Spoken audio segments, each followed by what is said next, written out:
दोस्तों, स्वागत है आप सभी का एक बार दोबारा से आपके अपने चैनल विवेक राणा स्टॉक्स में दिल से। तो दोस्तों, आज बात करने वाले एक ऐसे पैनी स्टॉक के बारे में जिसके बारे में मैं हर महीने एक वीडियोस बनाता हूँ।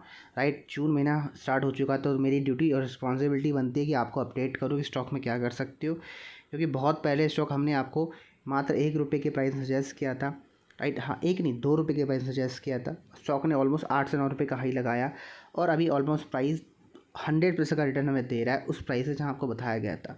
और ध्यान रखना, जब स्टॉक आज यहाँ ट्रेड कर ₹10 के आसपास, क्लियर संकेत दिए थे कि स्टॉक अभी एक नेगेटिव ट्रेंड में है। You must sell the stock, आपको अभी स्टॉक को सेल करना चाहिए। और वही हुआ, जैसे मैंने आपको बताया कि स्टॉक को जितना हो सके अभी सेल करो। बाइंग अपॉर्चुनिटी स्टॉक अभी नज़र नहीं आती है। तो स्टॉक का नाम क्या है? स्टॉक का नाम आप देखो, रतन इंडिया पावर लिमिटेड है।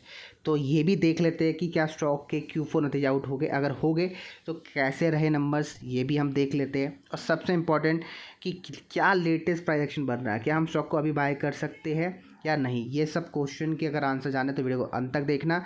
और ये वही स्टॉक है जहाँ प्रमोटर्स धीरे धीरे करके अपनी होल्डिंग इंक्रीज़ कर रहे हैं। तो देखो, प्रमोटर जब भी होल्डिंग इंक्रीज़ करते हैं, that's a big number. Big number का मतलब वो बड़ी बात होती है। और देखो, यहाँ स्टॉक ने एक रजिस्टर बनाया ₹10 के आसपास, ₹8 के आसपास। और करंटली दोबारा स्टॉक अपना जो सपोर्ट एरिया है ₹3 से ₹4 वहीं घूम रहा है।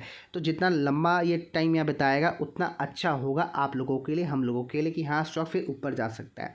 लेकिन ऊपर जाने का भी एक तरीका होता है, ठीक है। प्रॉपर एक रिसर्च होती है, वहाँ पर आपको एसएल का यूज़ करना है, वहाँ पर आपको रिस्क मैनेजमेंट और मनी मैनेजमेंट अप्लाई करना है। क्योंकि पैनी स्टॉक्स का मतलब होता है यू आर ट्रेडिंग, आप उन स्टॉक्स में ट्रेडिंग कर रहे हो। क्योंकि देखो, ध्यान रखना, पैनी स्टॉक्स में जो मूवमेंट आती है ना, वो वन शॉट होती है। या तो वो ऊपर जाएगा बढ़ के, या फिर नीचे धड़ाम आ जाएगा। तो आपको अगर बचना है, आपको अगर बड़े लॉस से बचना है, तो you have a stop loss, ठीक है। और अगर आपको, जब वो स्टॉक प्राइस ऊपर जा रहा है, ठीक है, तो अगर आपको वहाँ पर प्रॉफिट बुकिंग करना बहुत ज़रूरी है। अब जैसे ये स्टॉक खुद देखो ना यार, ये अभी 1 साल पहले कहाँ तक गया था? देखो, ऑलमोस्ट ₹8 तक गया था। तो अगर आपने प्रॉफिट बुकिंग नहीं करी, ₹2 से मैं ख़रीदा और नहीं करा आपने, तो देखो दोबारा स्टॉक का प्राइस ₹4 आ गया। समझ रहे हो? तो मैं यही बताना चाहता हूँ कि मार्केट में अपने इमोशन को, ग्रीड को कंट्रोल करना है। ग्रीड और इमोशन कैसे कंट्रोल होता है? टारगेट लगाओ। ग्रीड और इमोशन कंट्रोल करना है तो टारगेट लगाओ, अपने टारगेट सेट करो कि भाई मुझे 100% रिटर्न चाहिए, जब आएगा तो बुक करूँगा। और अगर आपको अपना लॉस कम करना है तो प्रॉपर रिस्क मैनेजमेंट और मनी मैनेजमेंट के ऊपर काम करो, फोकस करो। समझ आ गया? तो यही 2 खेल है जिसको आपको समझना है। तो ये बात अगर अच्छी है तो लाइक करना, शेयर करना, कमेंट करना। बाकी लेके चलता हूँ इसकी लेटेस्ट खबर की तरफ और स्टॉक में आप क्या अभी कर सकते हो। आप लोग देख सकते हो यहाँ पर रतन इंडिया पावर शेयर में ऑलमोस्ट 1.9 करोड़ शेयर्स लोग घर लेके गए। तो मतलब मोर देन बोल सकते हो कि काफ़ी बड़ी क्वांटिटी यहाँ पर लोग घर लेके जा रहे हैं। 34% की डिलीवरी स्टॉक में उठाई गई है। तो आपके सामने रिजल्ट है भाई, ठीक है। अब बात करते हैं कंपनी के फाइनेंशियल की। कंपनी के कुछ फाइनेंशियल में इंप्रूव आ रहा है, तो मैं आपको दिखा देता हूँ, ठीक है। जिनको नहीं पता रतन इंडिया के बारे में, आप देखो मार्केट कैप, बेहतरीन मार्केट कैप है 2200 करोड़ का, ठीक है। ऑल टाइम हाई ₹9 के आसपास का है। ROC देखो पॉजिटिव देखने को मिलता है 7%। इसका मतलब कंपनी आपको नंबर्स प्रॉफिट में दे रही है, ठीक है। और साथ में आप यहाँ देख सकते हो कंपनी की उम्मीद है कि अच्छे नंबर दे सकती है। अब देखते हैं कि कंपनी नंबर अच्छे दिए या नहीं दिए। तो मार्च में कंपनी की सेल्स देखो 823 करोड़ हुई है, ठीक है। लेटेस्ट अपडेट है भाई, ध्यान रखना। और देखो, यहाँ कंपनी ने आपको लॉस दिया है 310 करोड़ का। तो इसका मतलब company is a loss making company. अब देखो, मार्च 2021 में लॉस कितना था, ये भी देखना बहुत जरूरी बन जाता है ना भाई, है ना। मार्च 2021 में कितना लॉस था? तो उस समय कंपनी ने प्रॉफिट दिया था, कंपनी ने उस समय प्रॉफिट दिया था और अभी कंपनी को लॉस हुआ है, ठीक है। तो इसका मतलब जो स्टॉक का प्राइस ₹8 से ₹4 आया, उसका रीज़न ये हो सकता है, ठीक है। एक रीज़न ये है और दूसरा रीज़न ये है कि आपको पता होना चाहिए कि कहाँ स्टॉक को बेचना है। एक होता है ओवर बॉट जोन, ठीक है, जहाँ स्टॉक महंगा हो जाता है। एक होता है ओवर सोल्ड जोन, जहाँ स्टॉक सस्ता होता है। तो सस्ते की डेफिनेशन, अभी क्या स्टॉक सस्ता है? डेफिनेट सस्ता है, लेकिन सस्ते के भी कुछ रूप होते हैं, ठीक है। सस्ते का मतलब बहुत सस्ता भी होता है जो बहुत घटिया भी होता है, और एक चीप क्वालिटी का होता है, और एक सस्ता मीडियम रेंज का होता है जो बहुत अच्छा रहता है, मतलब मुनाफा हो सकता है, और एक सस्ता बहुत बढ़िया रहता है जो आपका पैसा 101% मल्टीप्लाई करेगा। तो मैं यही बोलूँगा, अगर 101% चाहिए आपको, ठीक है, कि पैसा मल्टीप्लाई हो, तो आपके लिए, उसके लिए आपको इंतज़ार करना पड़ता है और एक वैल्यू देनी पड़ती है। अब वो वैल्यू क्या होती है? वो वैल्यू होती है टाइम की, टाइम और पेशेंस की वैल्यू देनी पड़ती है, ठीक है। वो टाइम और पेशेंस का मतलब क्या है?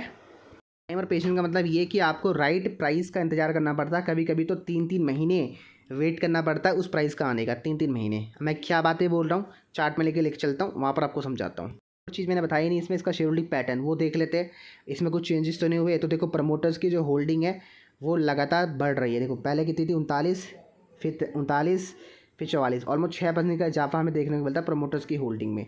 और ये अभी वही की वही है, जितनी पहले थी उतनी है, 44% के आसपास। ठीक है दोस्तों, आप लोग देख सकते हो जैसे मैंने आपको बताया ना, ये स्टॉक का रजिस्टर एरिया था, बिल्कुल रजिस्ट करके स्टॉक नीचे गिरा। और देखो यहाँ स्टॉक का सपोर्ट एरिया बनता है, ये स्टॉक का सपोर्ट एरिया है, राइट। देख सकते हैं स्टॉक का support area, stock support area के आसपास ट्रेड कर रहा है। और देखो ये सपोर्ट एरिया सिर्फ ये सपोर्ट एरिया नहीं है, देखो ये सपोर्ट यहाँ से बनता है। ठीक है, तो स्टॉक का पूरा सपोर्ट एरिया ये अभी है। और यहाँ पर दो काम आप कर सकते हो, अगर आप रिस्क लेना चाहते हो तो you can buy the dip, यहाँ कहीं बाय कर लो और सिंपल सा था रहा हूँ भाई, ये स्टॉप लॉस लगा लो। ये जो आपको दिख रहा है इस कैंडल का लो, ये जो दिख रहा है मंथली कैंडलस्टिक पैटर्न खोला हुआ है, इसका लो क्लोजिंग बेसिस में लगा लो। ठीक है, पहला तरीका ये है। ठीक है, और ये तरीके के बाद टारगेट कहाँ रहेगा, ये जो रजिस्ट्रेशन एरिया है ये पूरे टारगेट रहेंगे, मतलब 5 रुपये के आपके इमीडिएट रजिस्ट्रेशन है, टारगेट के लिए आप इंतजार कर सकते हो। सिंपल स्ट्रैटेजी, और ये स्ट्रैटेजी आप फॉलो कर सकते हो स्टॉक में। ठीक है, और बाकी लॉन्ग टर्म के लिए अभी बाय करने का कुछ सेटअप मुझे नज़र नहीं आ रहा। अभी लॉन्ग टर्म के लिए बाय मत करना, शॉर्ट टर्म के लिए बाय करना तो इस तरीके को फॉलो करो और ये एसएल लगा लो जो बताया मैंने। अगर ये स्टॉक और 2-3 महीने यहीं घूमता है इसी रेंज में तो हम लोगों के लिए बढ़िया रहेगा, मतलब उन लोगों के लिए जिन्होंने स्टॉक को नीचे के लेवल से बाय किया है। हाँ, जिन्होंने स्टॉक को यहाँ बाय किया, देखो यहाँ बाय किया, जिन्होंने यहाँ बाय किया, यहाँ बाय किया, उनको यहाँ एवरेज करना ज़रूरी है। ठीक है, अब उनकी गलती है, मैंने आपको बहुत बार वीडियोस बनाया ना, हर महीने वीडियो बना रहा हूँ। ठीक है, मैं चाहूँ तो क्लिप सुना सकता हूँ, मेरे पास है जनवरी, फरवरी, मार्च, अप्रैल, मई, जून, हर महीने का वीडियो अपडेट पड़ा हुआ है। और क्लियरली संकेत ने बोला था कि सेल करो सेल करो। मेरा जो खुद का एक मूविंग एवरेज सेटअप है वो भी मुझे लगातार सेल ही कह रहा था, बाय के लिए कह नहीं रहा था। ठीक है, अगर आपने वो भी फॉलो किया होता तो पैसा तब भी बनता।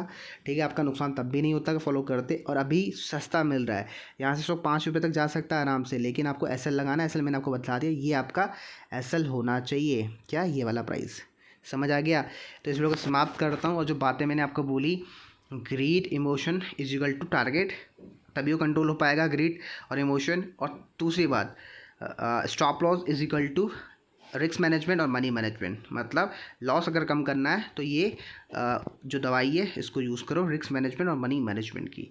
और अगर इमोशन की दवाई को कंट्रोल करना है, उसकी दवाई क्या है, प्रॉपर टारगेट बनाओ माइंड में कि मेरा टारगेट कितना है। जैसे मैंने बोला 5 रुपये का टारगेट है, तो वो टारगेट मैंने कैलकुलेट किया on the basis of support and resistance. जो आपने देखा मंथली में 3 बार रेजिस्टेंस बना है 5 रुपये के प्राइस में, तो इसलिए 5 रुपये का टारगेट सबसे अच्छा टारगेट बनता है स्टॉक का। ठीक है, तो कुछ मिस हो गया तो माफ़ी चाहूँगा, बाकी मिलते हैं आपको अपने अगले वीडियोस में। तो अगले bye bye, take care, good night.